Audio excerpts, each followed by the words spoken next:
Hey everybody, welcome back to Throttle Grotto. So, last episode we got the seats and the door panels in and kind of took a look at how things were going. Today, as promised, we're going to talk a little bit about taking one of these seats apart and what's involved in the first, at least we're going to get through the first step of stripping seats down and making a plan for recovering this original 1975 seat. So you can see that it's in two pieces and it's hinged in the middle, so it can fold down up inside the car. You can get a flat floor in the back to carry your cargo. So the first thing that's going to make this easy is we are going to take the seat apart so that we can work on it in two sections. Now, I'm going to preface this whole series of rear seat fabrication, or whatever you want to call it, with I have never done upholstery in my life. I can barely sew a button on something. So when I talked at the end of last episode about wanting to advance my skills and get better at stuff, this is going to be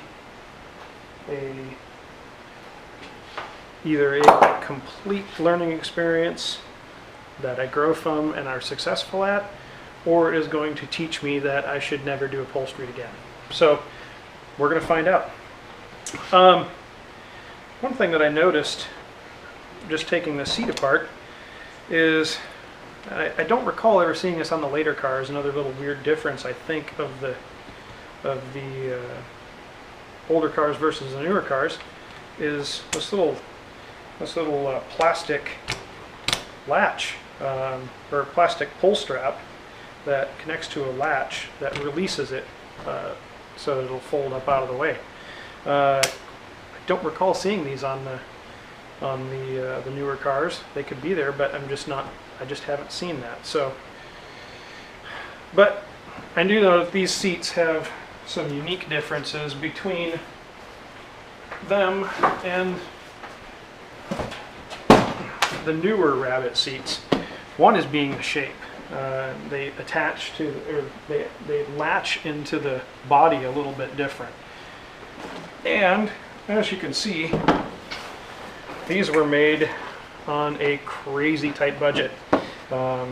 There's hardly any, I mean, this is just cardboard. It's the same stuff that they used to make the backs of the door panels.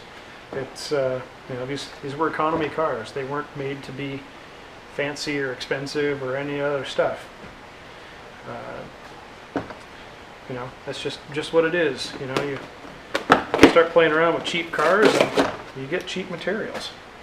Might grab some gloves. First thing we're going to do is we're going to strip this stuff down here. Take all these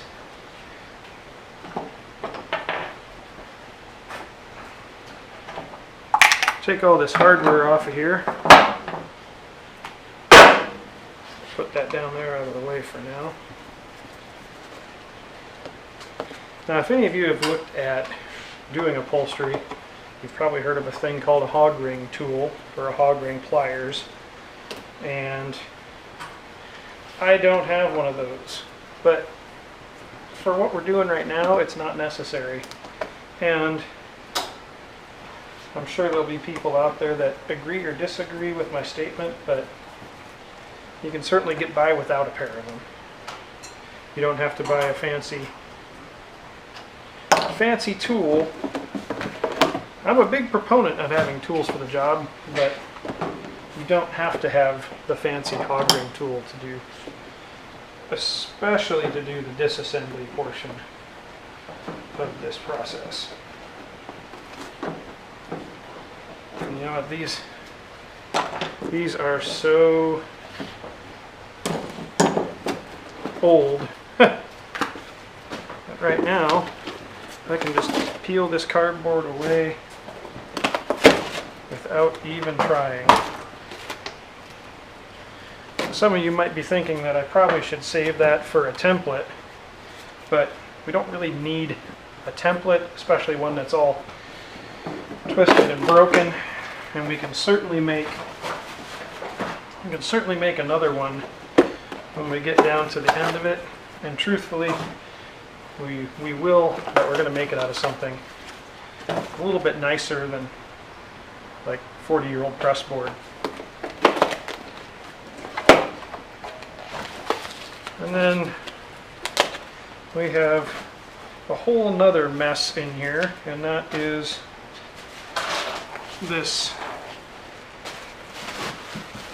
I think it's jute or something that they've put in here to act as another padding, and it's designed to go between the fabric and the frame, and it is just all degraded and fallen down into the bottom of the seat. And if you ever have an old car that has that special old car odor, most likely it's this style of product that it's coming from. And it's a little gross.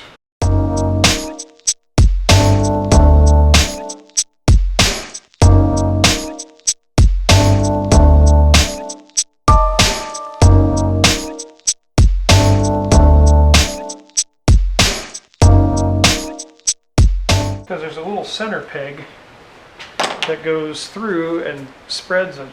And usually the easiest way to get those out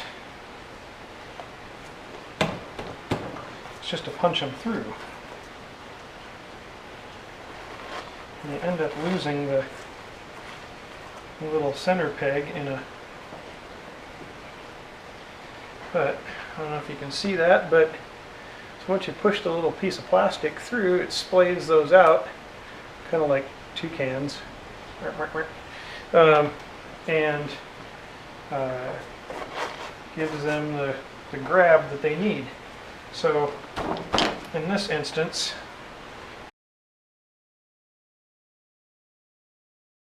we are just going to knock these through, see how many of the little prongs we can save.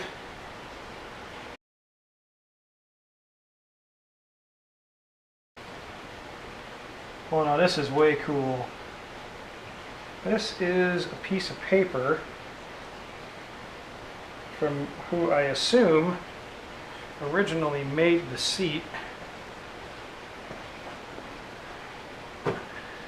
See if I can get that close enough to where you guys can read it. F.S. Ferrer, and then a whole bunch of stuff in German I can't read, but I guarantee that that piece of paper has been in that seat. Been in that seat since 1975. And it's probably the, like, what is the build sheet, or like the spec for the seats. Here's another little piece of paper. Let's see if I can find anything else that has cool old German writing on it. I don't see anything else, but that's pretty cool. It's just like, you know, you find stuff like that in cars as you're taking them apart, and you know, this car was made in Germany, so it's kind of a cool thing to find along the way. And there's another little something German something, which I can't read, but so now it is important that I keep the fabric in one piece, that I don't cut the fabric out.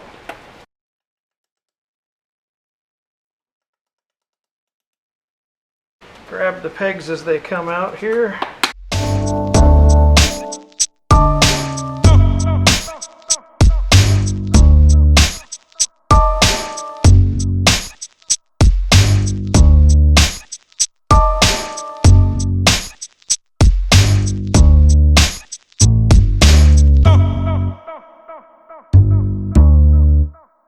lose these little plastic pegs in this material, it seems like they're gone forever. There was the first one I lost.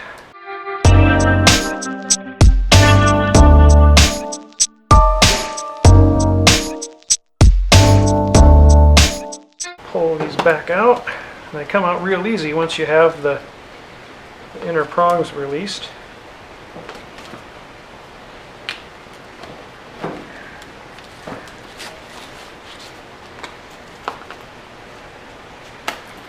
Some kind of wire that was formed into that seat. I don't know why. Probably to support the... Oh, but I know exactly what that was from. That was from the package tray. Package tray when it bolted up on there, and that's probably left over from the original package tray. We don't have the original package tray. I have a later package tray. The early ones were made of the same cardboard stuff that, as you can see, is really durable.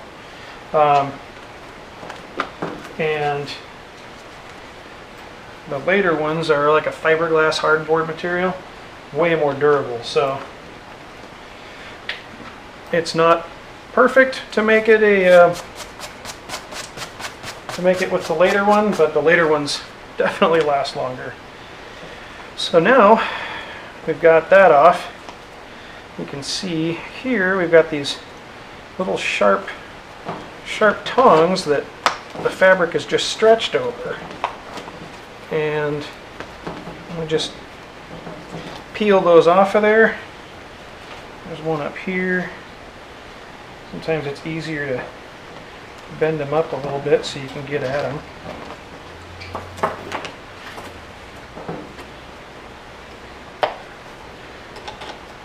Don't want to bend them too much because they'll probably break off. Got the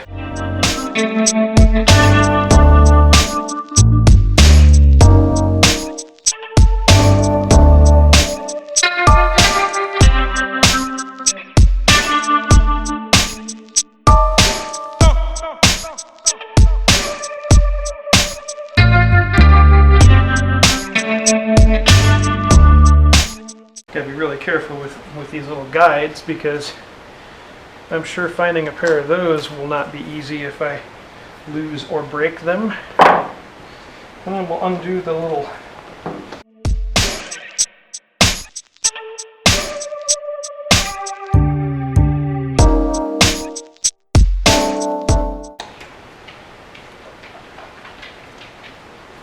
security department's passing through, make sure everything's okay. I think she's more concerned if dinner's on time or not. And then, same thing here. I know you can't see it, but more of those little sharp things. And some of it's just stretched over these spring prongs, or whatever you want to call them.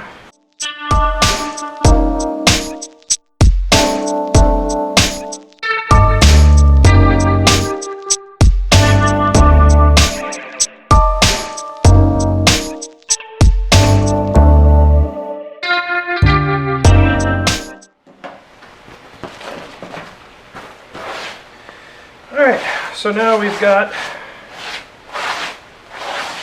basically what we can use as a pattern for the overall shape of our seats, which will be super helpful. Since we've not done this before, it's probably not good chances that we're going to be able to do it from scratch. So I'm going to take this, I'm going to set it off to the side, and then we're going to work on the seat bottom. You're going to see that it's a bit differently made. This here was that little lever I was talking about earlier, and after 40 some years it doesn't move quite as good as it probably did when it was new, or maybe it does, I don't know. So if you've heard about hog rings, these are these little things here. If You want to know why they call them hog rings? Go ask a pig. I'm sure they would be willing to tell you all about it. Maybe even show you. But they're just little wire loops. And you can undo them with the needle nose pliers. We're not going to reuse them because some of these are a little bit rusty. So we're just going to use our needle nose. You could probably even use a screwdriver. They come apart pretty quick.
So this wire, bring you guys down here so you can see, this wire is sewn into the, I guess this all the way around the edge, and now that I'm pulling on the side of it, you can see that it releases the tension on it as I'm pulling on that wire. So that's what gives it its grip, and it allows it to kind of hold around the edge of the seat. Now it should come off of here real easy.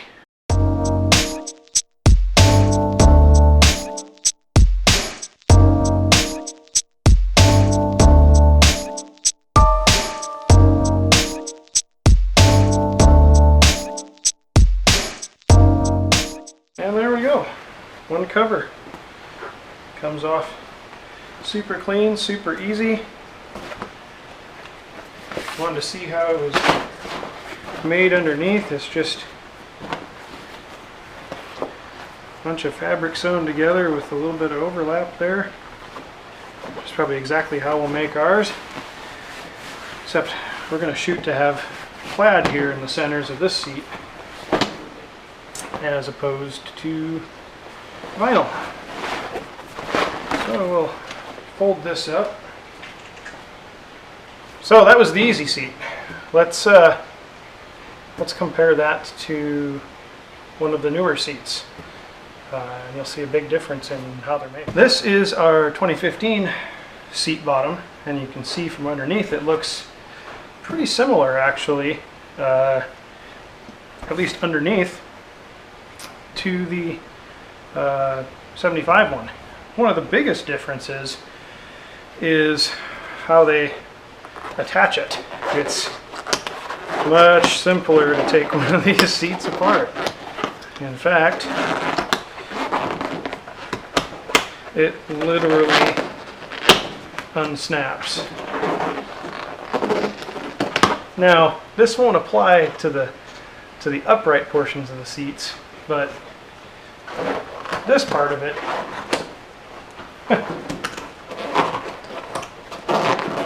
really don't need any tools for this. At least yet.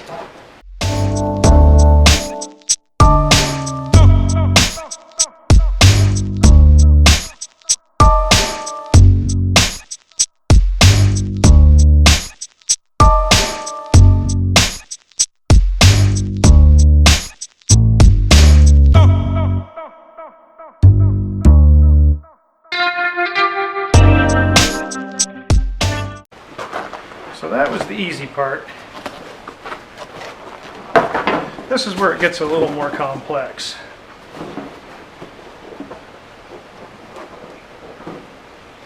I don't need these because I'm not dealing with that nasty seat anymore.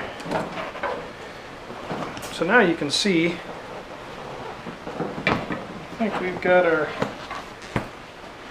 wire frame, but it's not coming off the foam. Why is that? Well, so we've got these splits here, and each one of these splits, there is a little thing that attaches the, and it looks like,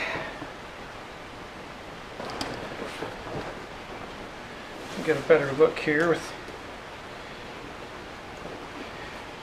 looks like these unsnap from inside the foam. So some seats will have these little clips, but there'll be hog rings inside the foam, and they're real difficult to get to sometimes. This one is just some little plastic clips that seem to be just as annoying as hog rings. Extremely resistant to come out, but I think that's what you want. You don't want your seat coming apart.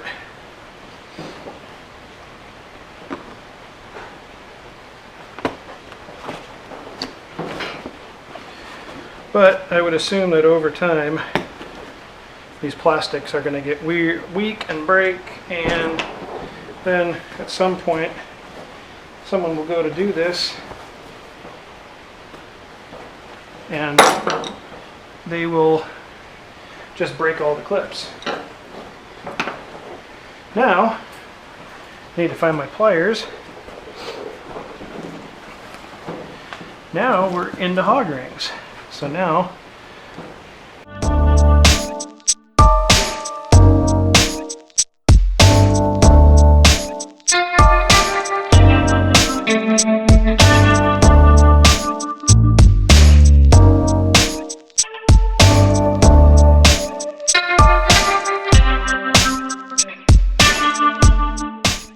it's not nearly as fun finding a tag in a 2-year-old car than a 40-year-old car.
Easy as that, right?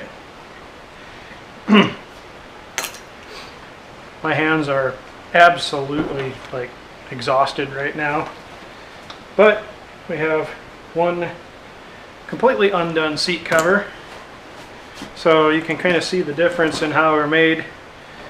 A lot more complex underneath than the older stuff, and we'll go through and we'll undo all these and take out our plaid. This is what we're going to use for our centers. We'll definitely have to, a lot of things that we're going to have to figure out along the way, but One down. All right, so after all of that stripping down of the back seat, I had set the two pieces of foam off to the side, both the seat bottoms, and I was like, huh, they look like they're really similar in size. So I threw the foam and the frame for the back seat in the back of the car, and you'll not believe me when I show you this, because I have to show you, otherwise you're going to be like, yeah, right, whatever, Jeff. So here we are. That is the 2015 seat bottom with the 75 back. I don't know how well you can see the framework for the back seat, but I don't know how you can see the framework for the back seat, but it fits surprisingly well in here. So much, in fact, that I might grab the tops of this seat and see if I can make it fit in here. Alright, if somebody would have told me this myself, I wouldn't have believed it either. But these seats, the back seat in a 2015 Golf or GTI is almost the exact same width as the 75 Rabbit. I don't get it. But looking here, got this is the edge of the seat here. Here's the edge of the seat here for the original seat. Got a pretty big gap right here, and if I push those together a little bit more, we're like so close. Like right here is the edge of the seat, and there's the edge of the frame. I'm going to go ahead and try to set these in here. We'll see what happens.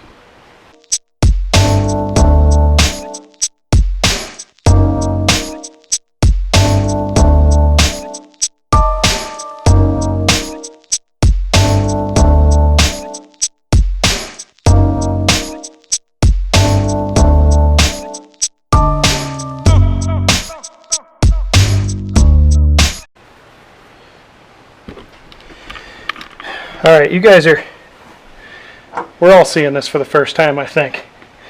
Like,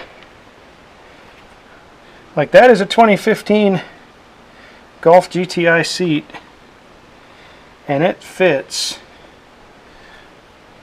It's actually got room to spare. Now you can tell that this seat is quite a bit taller, and I would definitely run it with probably these little shorty headrests if I was going to do that, to make it a little more, I guess, easy to see out the back window. But that certainly opens up a whole nother set of possibilities for this recover deal here. Something that I did not plan on encountering during this process.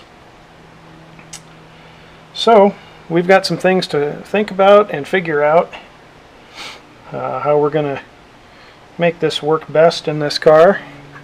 We still have the option of tearing these seats apart and putting them on the old frames, but if we can do it and make it look a little more modern inside, we've already done that with the front seats. So I kind of need to do some deciding and figure out what I'm going to do. So until next time, get out there and work on something.